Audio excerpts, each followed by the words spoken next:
Well, I thought it was a good opportunity that we have Kristen with us to talk about a bit about the company at the moment, and we really wanted to say thank you to all that is happening. So, thank you, Felix. Thank you very much. Thank you. Great. Well, thank you. This is really impressive to see everybody here together. Thank you very much for taking the time to meet with me. I know you're very busy. There's a lot going on in the hotel.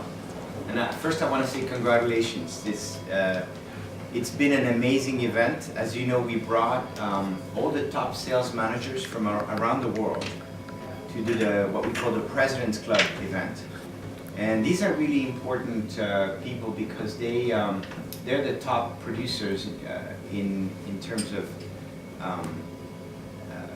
sales, and for them to come to St. Petersburg is a great opportunity for you to feature the hotel, because then they will go back to their hotels and talk about your hotel.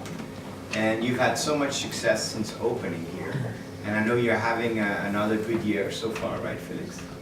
Pretty good start, despite this. We'll talk a little bit about what's happening around the world, but I think it should be another good year here in St. Petersburg.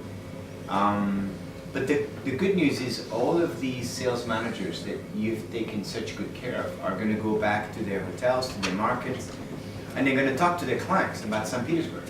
And they're going to tell them, you have to go to St. Petersburg because it's an amazing hotel and the team there is phenomenal. So congratulations and a big thank you. Everybody I talked to is so impressed with the hotel, with the team. I have personally experienced quite a few things since I've arrived here on Tuesday, and I have to tell you, everything's been really fantastic, so thank you for that. Big thank you from everyone. So maybe I'll tell you a little bit about what's happening in the company. Felix and I were just together in Dallas. We brought all of the general managers from around the world, plus all of our corporate vice presidents, together, about 200 people in Dallas. We do that every 2 years. And to talk about the future and to talk about what's happening with Four Seasons. As you know, we are a 54-year-old company. So there's many companies out there that, along the way, after many decades, some companies start losing their way. Maybe they don't stay true to who they are, or they don't keep up with technology and trends. And so, it's legitimate concern to ask ourselves, is Four Seasons after 54 years, is it going to continue to be a great company? And so we got together in Dallas. Mr. Sharp came, our founder and chairman. The board of directors of the company, so the shareholders of Four Seasons were there as well, represented. So Bill Gates owns 47.5% of the company. Prince Walid bin Talal owns the other 47.5%, and then 5% Mr. Sharp, our founder. So all the shareholders were there. And I have to tell you that it was really, I think it was a great meeting. And I want to tell you that from my perspective, and of course I've been in my new job for the past 9 months now. As you know, the last time I was here, for those of you who I met with, I was president for Europe, Middle East, and Africa. And then since then, I became president for worldwide operations. So I took over the entire global operations for the company. And so I'm fairly new in my job, but I can tell you that after the meeting in Dallas, I feel like this is the best time that this company has ever seen. I mean, I think this is the best time to be part of Four Seasons. And I'll tell you why. 3 primary reasons. One is that today, there are so many companies today that are merging. You probably heard that Marriott bought Starwood. You heard that? We call it Marwood. Or what is it? Staryacht? Staryacht. Marwood, Staryacht, you can do either or. But imagine that. I think they have 30 plus brands under one umbrella. How do you run 30 different types of hotels? It's so fragmented. as you know, Accor bought Fairmont, right?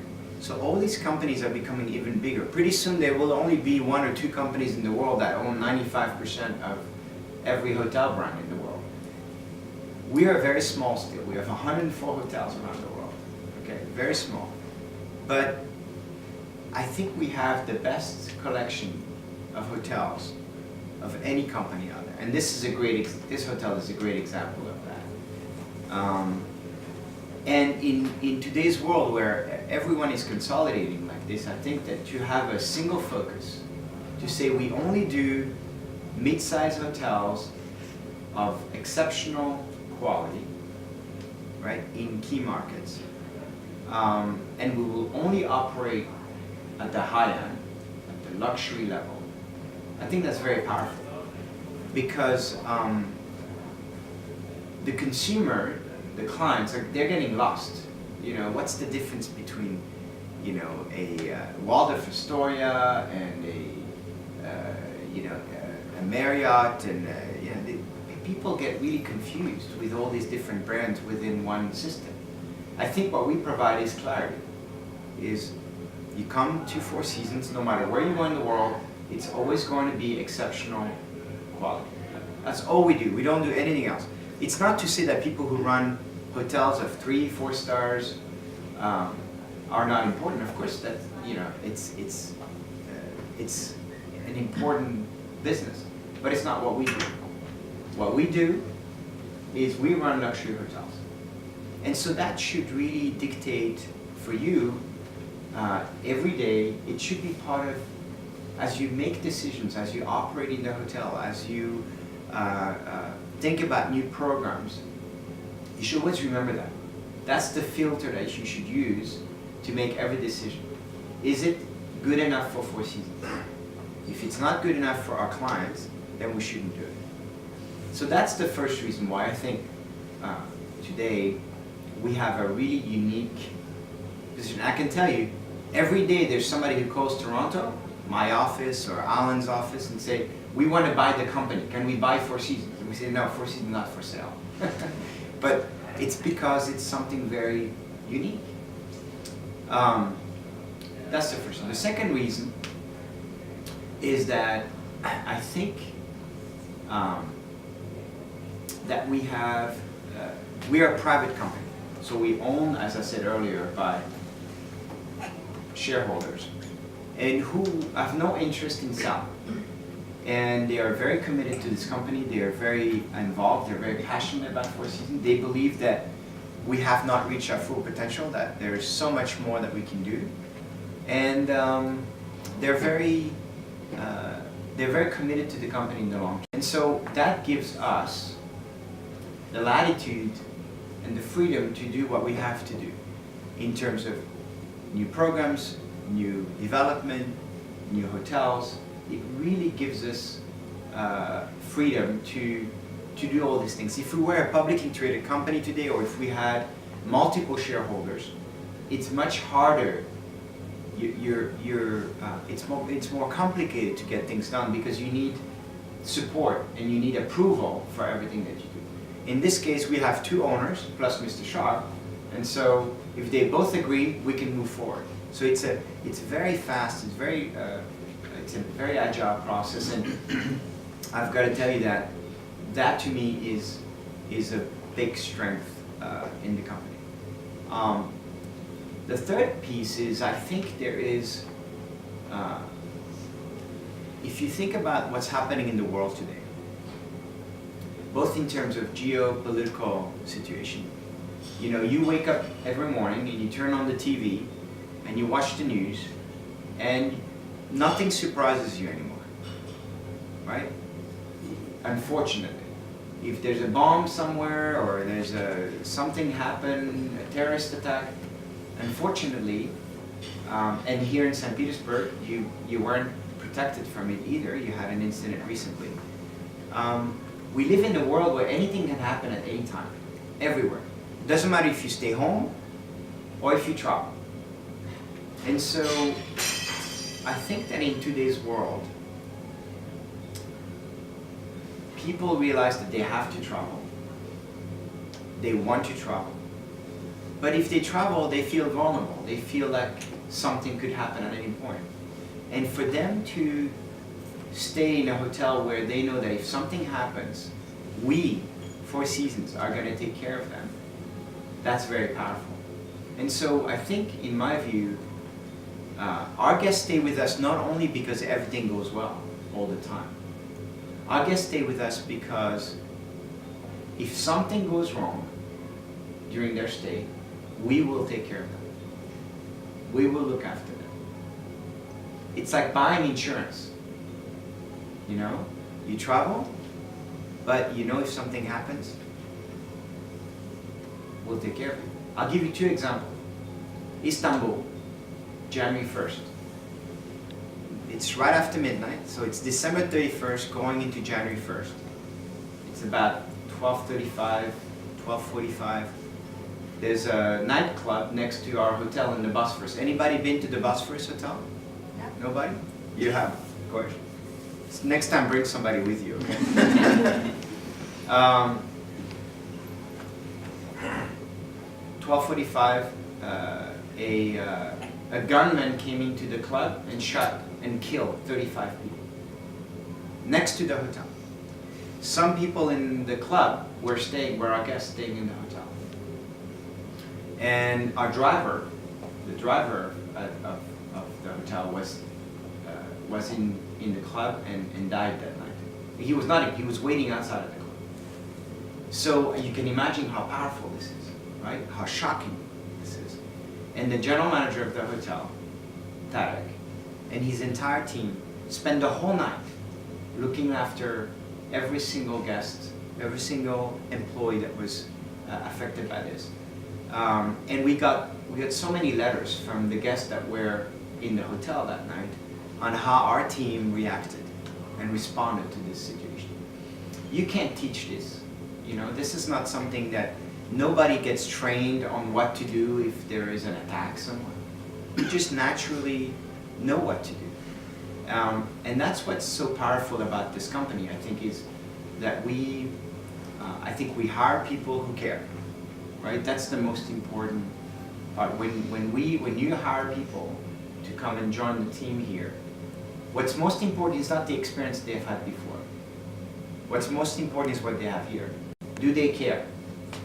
Do they want to do a good job? Do they like helping people, right? Do they like making a difference in other people's lives?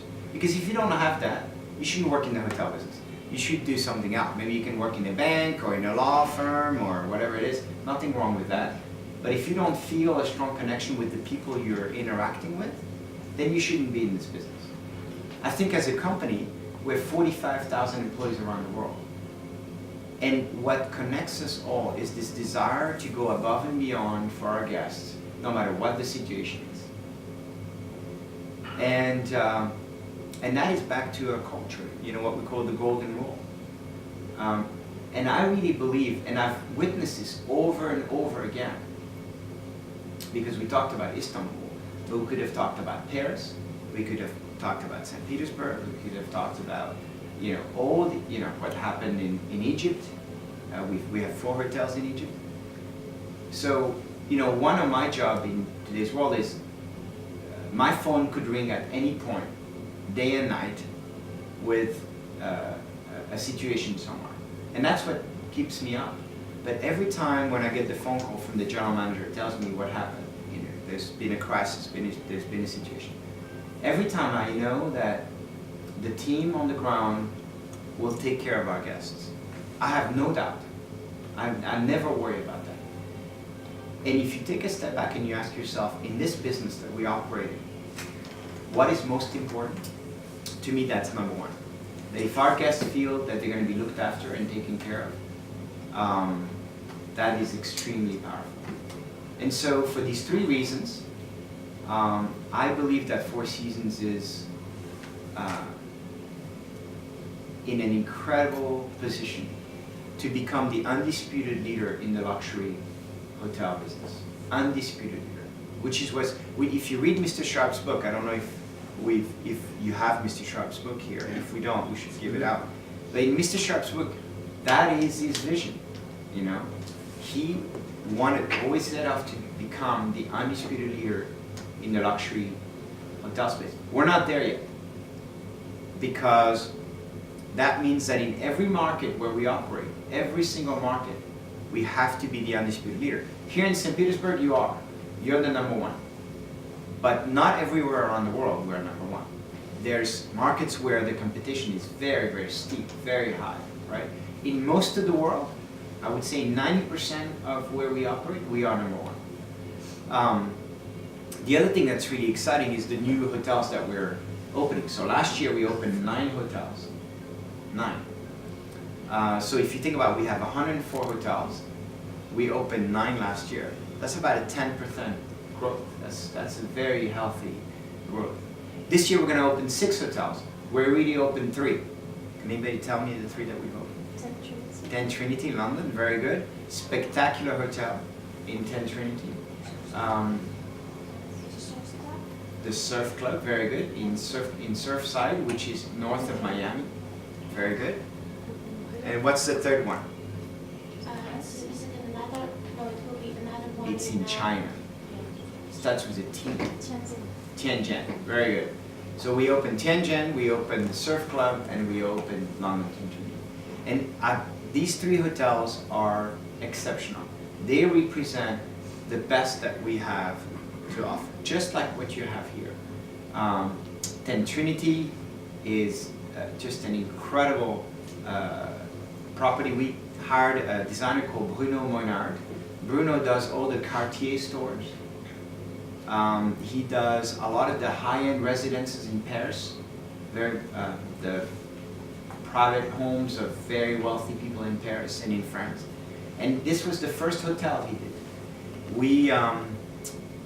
We worked with him. There's a, I don't know if you ever heard of who is in food and beverage here?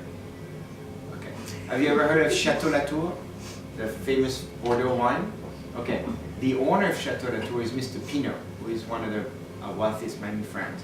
And Mr. Pinault hired Bruno Moinard to do the Chateau Latour renovation. And so we hired him to do 10 Trinity. It's really spectacular. We did 2 restaurants there. One is by Anne-Sophie Pic, who is 3-star Michelin chef, French woman, who is one of the few women who is 3-star Michelin chef in the world. I think there are 5 altogether.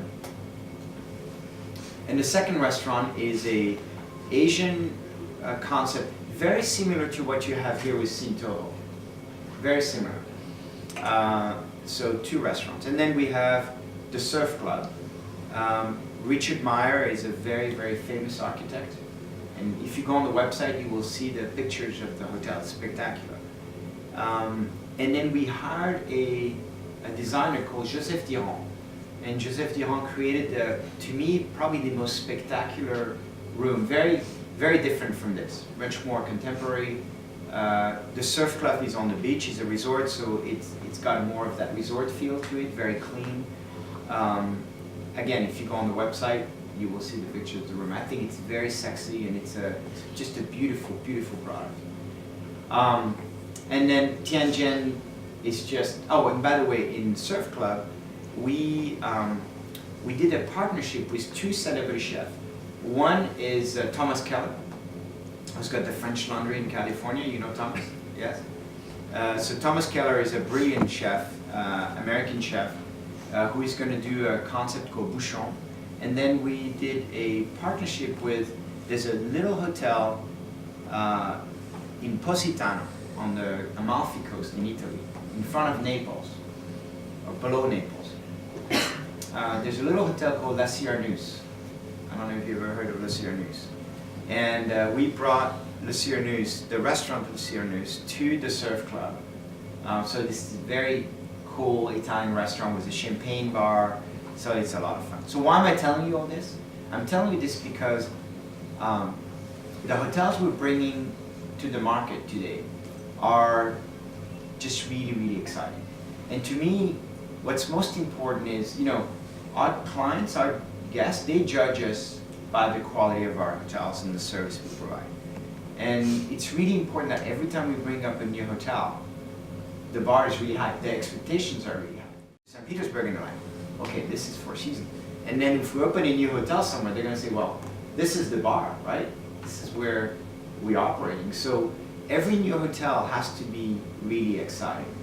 And a lot of my work is to make sure that when we bring those new hotels to market, that they have the quality level and the service levels that our guests would expect from Four Seasons. So I can tell you that these are very, very exciting hotels, and we're going to open 3 more this year, and hopefully 7 next year.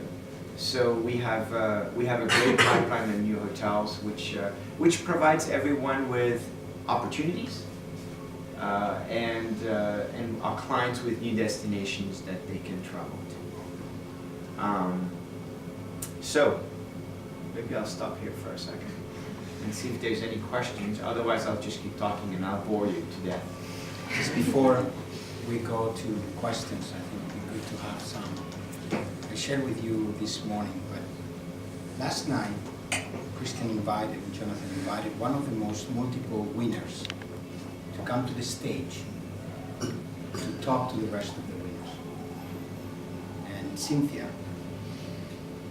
first words were, she said, you know, all of you, I think we all agree that when we came to St. Petersburg, we had a feeling, an idea of what St. Petersburg was and what Russia was. And we all are living with a very different perception. And this is just attributed to all of you. And all of us, we worked really hard to show the great energy, the heart, and the craftsmanship that we have. Beautiful character, personalities, and connection. And I think that it was wonderful. I think this is for you. It's a great pride. And trust me, as Kristen was saying, to see them all living from here, just talking good about this, it's beautiful. Yeah, this is for you. So we take some questions. Yeah, no, I'm going to build on that for a second because it's important that you hear it. I mean, when we did the, we announced the President's Club, and then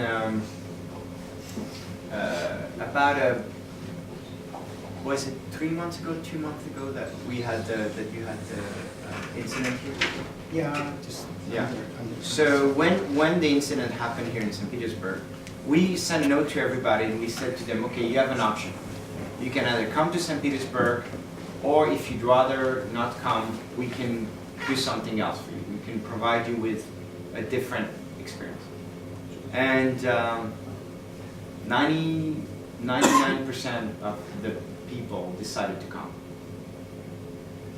And that was very important to me because, we're in this business. We want our guests to travel, right? If we want our guests to travel around the world and stay in our hotels, we have to be willing to travel too. And it would have sent the wrong message if our team wasn't willing to come here. But I talked to a few partners, to a few of the sales managers. Some of them say, look, we were a little bit nervous coming to St. Petersburg. We all have our preconceived ideas. That's part of the issue. We all come wired with, we think what we don't know, we fear, right? If it's foreign to you, you're going to be distant. You have a lot of reasons to judge and to be negative about it. And that's just part of human nature. That's just part of who we are. We're just wired that way. One of the blessings I think that I feel is that travel opens up your mind. It demonstrates to you that this planet is actually very small, and we all have the same basic needs, and we all have the same connections. And I think what you've done here over the past days, you've proven to all the people that came, despite the fact that they had a little bit of fear and they didn't really know, you proved to them that they were right to come. And that's very powerful, and that's because of what you did. And here, I tell you, this team is so impressive because you're so elegant, you're stylish, you're smart, you deliver service with such elegance. It's very powerful. It's very powerful. And it really changes completely the preconceived ideas that not only this team has, the sales manager came here, but every guest that comes here from outside, right, is impressed by this hotel. And I would say to you that what you do goes beyond this hotel. What you do is also gives an image of the city, of the country, and that's very powerful. It's very important. So, congratulations for that. Keep it up. Questions? Questions, comments? The first question is always the hardest. Don't be shy.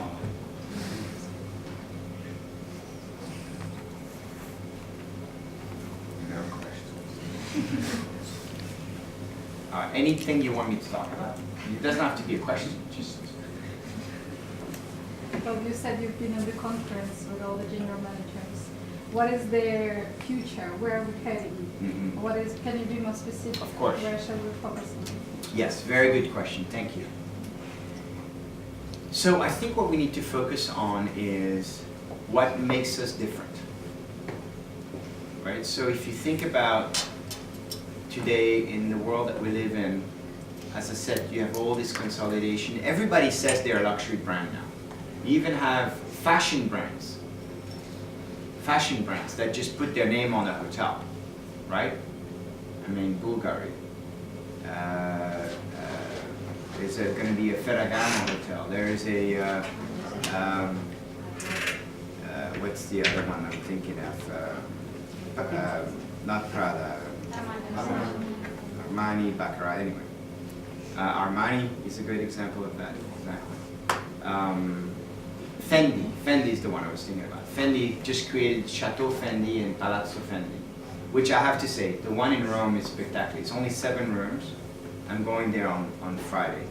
We don't have a hotel yet, but that's just delightful. But I'm only staying there because it's the perfect location. It's only 7 rooms, and Zuma is at the top, so it's quite convenient. It's a great little hotel.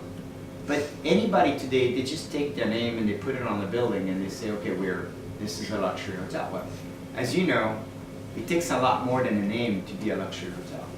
And so I think what's important in all this background noise is for us to ask ourselves, how do we differentiate ourselves? What is truly special about Four Seasons?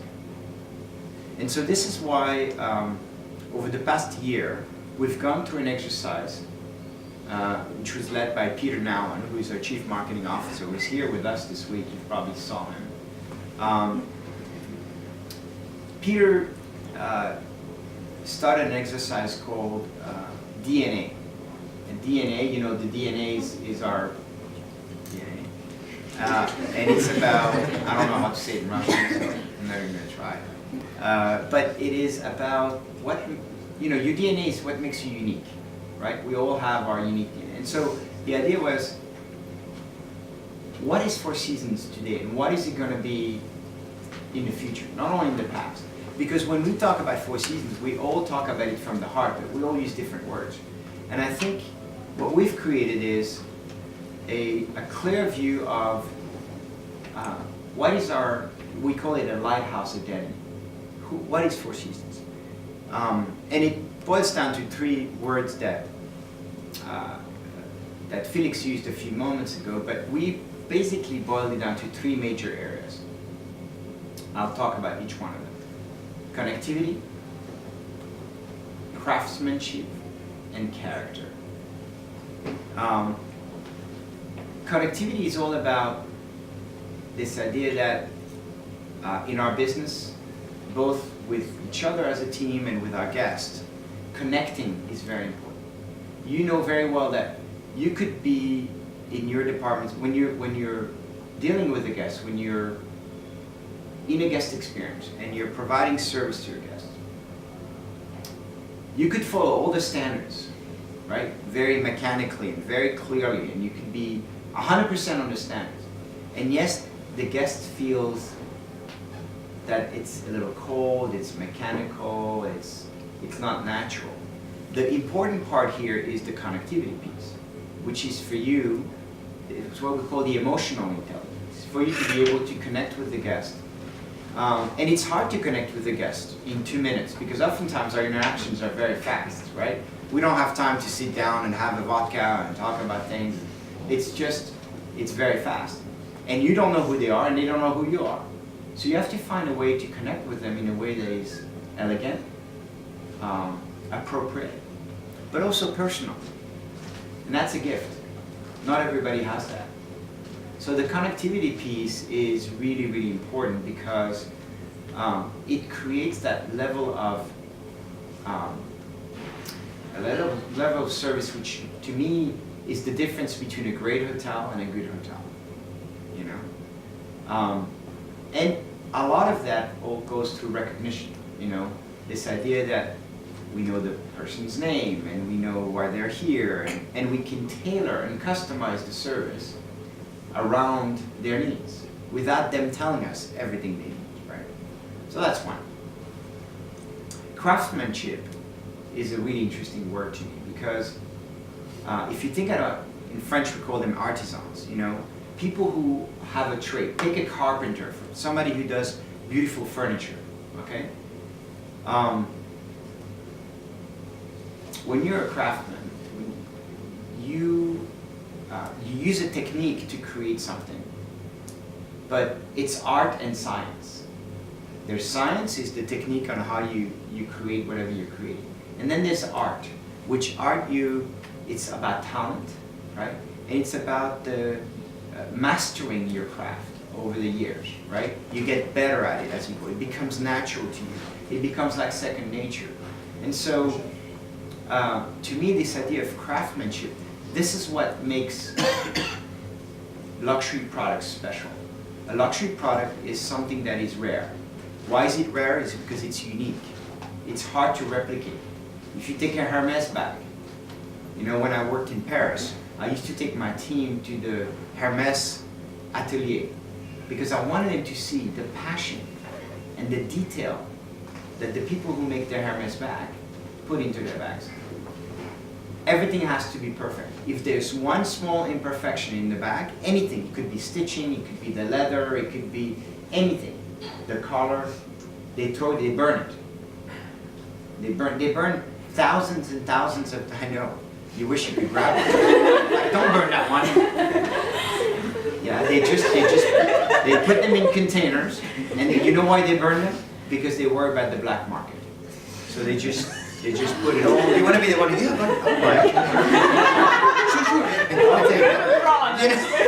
Continue business. But the idea is, and you meet these people that create these bags, and you know, very few people in the world can do this today anymore. A lot of this art, you know, the techniques, a lot of that gets lost. Painters, you know, carpenters, people who have these trades.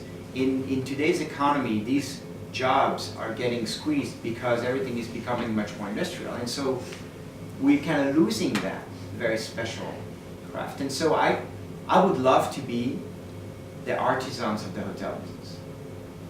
That we honor and celebrate the hundreds of years of traditions of hospitality. If you think about hospitality, it goes back to the Middle Ages, to people who had little homes on the side of the road, and you could, you know, we're getting there with your carriage, and you could go and spend the night and have a warm meal. That was hospitality. There's an amazing tradition which we need to honor. Not suggesting that you would go back to doing things that are from the past and are not relevant today anymore, but in terms of the quality and the, you know, yeah, the quality of what you do. It's true in food and beverage.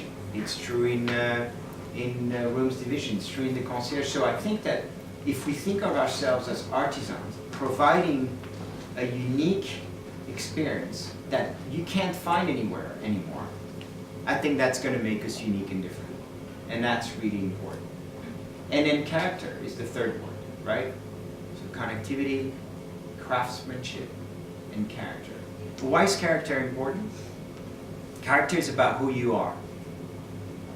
You, not Four Seasons, not the team, not Felix. You, who you are as an individual, as a person. And when you interact with each other and when you interact with our guests, we want you to be yourself. We don't want you to be someone else. We want you to be appropriate, but we want you to be yourself. And that's also a very important point of differentiation, because a lot of company out there would love to brainwash you and just to make sure that you feel and talk and look like everyone else so that it's not a distraction to the guest experience. We feel that we select you for who you are and you add value to the guest experience. If I come to St. Petersburg, I want to feel that personal connection with people, you know? I don't want to talk to robots and people who, you know, just are afraid of me or don't feel comfortable talking to me. But doing that requires a fairly healthy level of self-confidence. In order to provide great service, you need to be confident. You cannot provide great service if you're not confident. Because service is not about, you know, it's not something that puts us below the person that we're serving. It's to me, it's an honor. It's if you like doing what we do, I think it's a very noble profession that we do. The hospitality industry and the hotel business is a very noble business.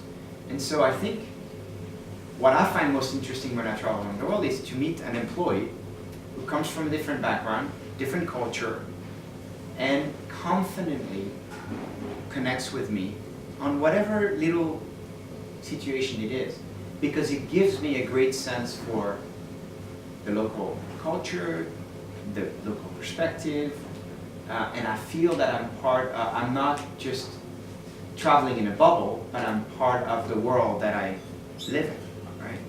And so that that character piece is really, really important at Four Seasons. It's really important. And so, going back to, it's a long answer to your short question, but I think what's most important for us is what makes us unique and special, and how do we enhance that even further? And then how do we tailor everything that we do to enhance those differences? Celebrate our differences, right? Because again, we are a luxury brand, and we should never forget that. And you know, oftentimes there's this perception of luxury, that luxury somehow is superficial, it's for, you know, it's very flashy. Luxury is not superficial, flashy. As I said earlier, luxury is the only reason why it's luxurious and it's expensive, it's because it's rare. What you do here, nobody else in the city can do. Nobody. Because they don't have the building, they don't have your team, they don't have the same level of commitment to quality. So it's rare, it's unique. It's just like a great Hermes bag, right? It's unique. And the people who make those experiences are unique, talented people. And so you should be very proud of what you do. And I think that if we continue to focus on this as a company, we'll continue to be very successful. As a small luxury brand, which is all we want to be. We don't want to be 5,000 hotels around the world, you know? We're happy to be less, but better quality, higher quality. And when we think about growth and we think about new hotels, we're focused on a very short list of markets, strategic markets, where we want to be. We don't look at having another, you know, hotels in places where nobody wants to go. We're looking at markets where there are key gateway cities globally. So it's the Rome, it's Madrid, it's Barcelona, it's Venice, it's all of those, you know, key market cities where we're not operating today and where we need to be. That's the top priority. Where else should we be in Russia? Anywhere else?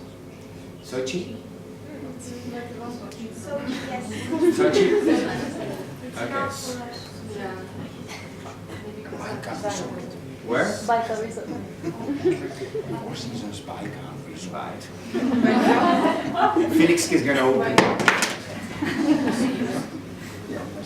How's Felix doing? Good? You're happy with him? You want him to leave? We can talk about that.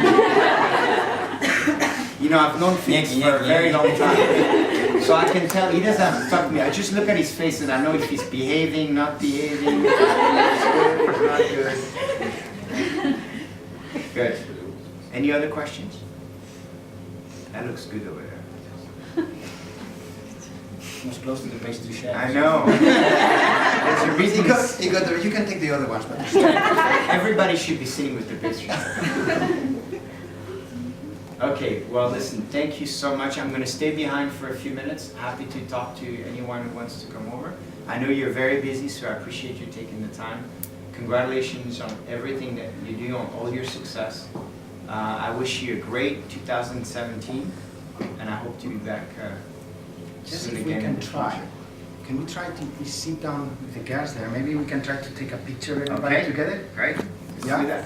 So you can probably stand or whatever you Or want. stand behind. Yeah. Or we stand. Let's try to take a picture all together. It's a good opportunity, no?